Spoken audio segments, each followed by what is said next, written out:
Velkommen til. Jeg hedder Rasmus Nielsen og er studerende på EAL. I dag der skal vi snakke lidt om nogle tagtrådsløsninger og ventilation i tagkonstruktionen.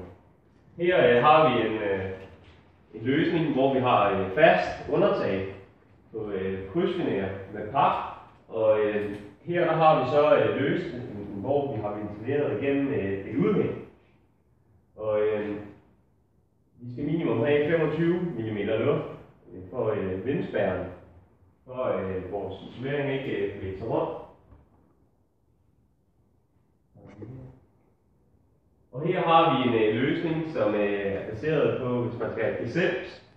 Og det er så et undertag med banevarer, diffusionsåben banevarer, hvor man her laver sådan en sandhedsopbygning. På grund af, at man ikke har udhængende til ventilation, så lægger man en snefangsrør ind her, og så er hele ventilationen i tagruden, den foregår sådan set i den 25 mm luftspand, som ligger nede i gesimsen der. Og her der har vi så en løsning, hvor vi netop har udhænge og banevarme. Og der har man så ventilationen op igennem udhænge, og så selvfølgelig op til kip.